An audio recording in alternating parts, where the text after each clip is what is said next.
اعوذ باللہ من الشیطان الرجیم بسم اللہ الرحمن الرحیم تلک امۃ قد خلت لها ما کسبت ولکم ما کسبتم ولا تسألون عما كانوا يعملون صدق اللہ العظیم۔ رب اشرح لي صدری ويسر لي امری واحلل عقدۃ من لسانی یفقهوا قولی۔ اللهم ارنا الحق حقا وارزقنا اتباعه وارنا الباطل باطلا وارزقنا اجتنابه، آمین یا رب العالمین۔ دوستو اور بزرگوں، سورہ بقرہ آیت نمبر 134 آپ کے سامنے تلاوت کی ہے، اور یہ پہلے پارے کا 16واں رکوع ہے۔ اس رکوع کا مضمون خاص طور پر حضرت ابراہیم علیہ السلام اور حضرت یعقوب علیہ السلام کی وصیت اور آگے نسلوں میں ان کی وصیت پر عمل کرنا۔ یاد رکھیے، وصیت فرض ہوتی ہے، وصیت کا پورا کرنا بھی فرض ہوتا ہے۔ تو ابراہیم علیہ السلام اور حضرت یعقوب علیہ السلام نے اپنے بیٹوں کو یہ وصیت کی کہ تم میرے بعد کس کی بندگی کرو گے، یا ہمارے بعد تم کس کی بندگی کرو گے۔ تو یہ کیوں ایسا ہوا؟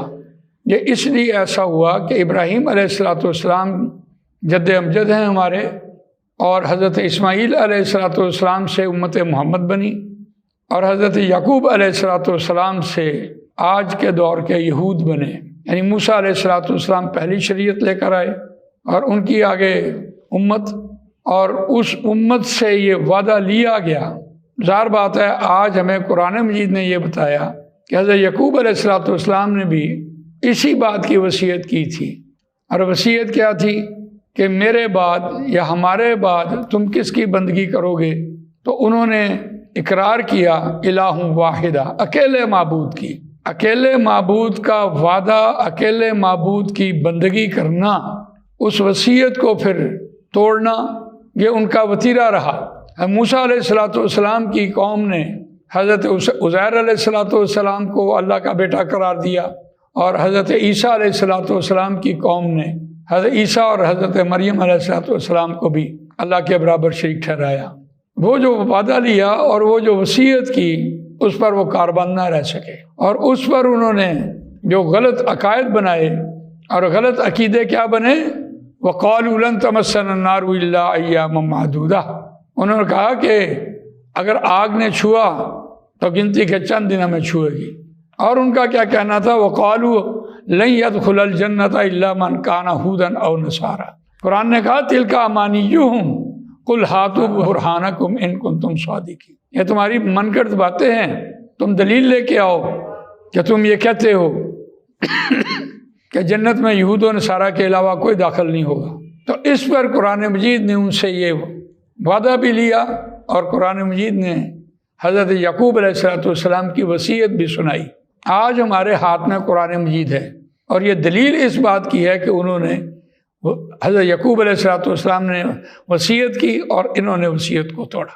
جو آیت پڑھی ہے، تِلْكَ أُمَّةٌ قَدْ خَلَتْ لَهَا مَا كَسَبَتْ وَلَكُمْ مَا كَسَبْتُمْ وَلَا تُسْأَلُونَ عَمَّا كَانُوا يَعْمَلُونَ۔ اس کا روان ترجمہ سنیے، وہ ایک امت تھی، قد خلت، وہ گزر چکی، لہا ما کسبت، واسطے اس کے جو اس نے کمایا، وَلَكُمْ مَا كَسَبْتُمْ، اور واسطے تمہارے جو تم نے کمایا، وَلَا تُسْأَلُونَ عَمَّا كَانُوا يَعْمَلُونَ۔ تم سوال نہیں کیے جاؤ گے، تم سے نہیں پوچھا جائے گا ان کے بارے میں کہ وہ کیا کیا کرتے تھے۔ یہ آج ہمارا ایک وتیرہ بنا ہوا ہے۔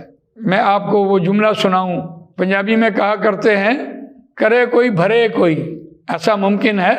کبھی بھی نہیں، سوال ہی پیدا نہیں ہوتا۔ جو کرے گا وہی بھرے گا۔ تو یہ آج کیسے کہہ رہے ہیں کہ آج کے دور کا جو پوپ ہے وہ ان سے نذرانے لیتا ہے، جنت کا سرٹیفکیٹ دے دیتا ہے۔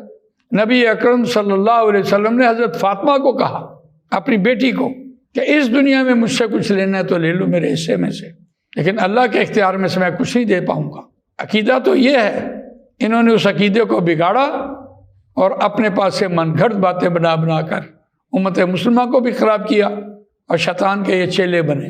تو یہاں قرآن مجید نے دو ٹوک بات ان سے کہہ دی کہ اس وصیت میں تم نے کہا تھا الہ واحدہ، اکیلے معبود کی، اور اکیلے معبود میں بھی انہوں نے وَإِلَٰهَ آبَائِكَ إِبْرَاهِيمَ وَإِسْمَاعِيلَ وَإِسْحَاقَ إِلَٰهٌ وَاحِدٌ، یعنی ابراہیم علیہ السلام اور اسماعیل علیہ السلام جو ان کے تایا لگتے ہیں، اور اسحاق علیہ السلام جو حضرت یعقوب علیہ السلام کے والد تھے، ان کے دادا لگتے ہیں، وَنَحْنُ لَهُ مُسْلِمُونَ، اور ہم واسطے انہی کے فرما بردار ہیں۔ پھر یہ بات آگے کہی، تِلْکَ أُمَّةٌ قَدْ خَلَتْ، تحقیق وہ ایک امت تھی، وہ گزر چکی، جو انہوں نے کمایا سو وہ اپنے کیے کا بدلہ، اور جو تم نے کمایا سو تمہارے کیے کا بدلہ۔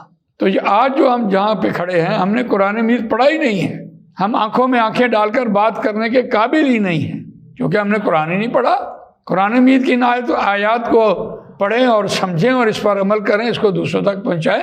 ہمارے ذمہ اتنی بات ہی ہے کہ ہم قرآن کی تعلیم کو عام کریں۔ ہاں باقی اللہ تعالیٰ اس میں خیر برکت ڈال رہا ہے، جزاک اللہ خیر۔ اللہ تعالیٰ مجھے آپ کو قرآن مجید پڑھنے، سمجھنے، اس پر عمل کرنے، اس کو دوسروں تک پہنچانے کی توفیق عطا فرمائے۔ سبحانک اللہم و بحمدک، نشہد ان لا الہ الا انت، نستغفرک و نتوب الیک۔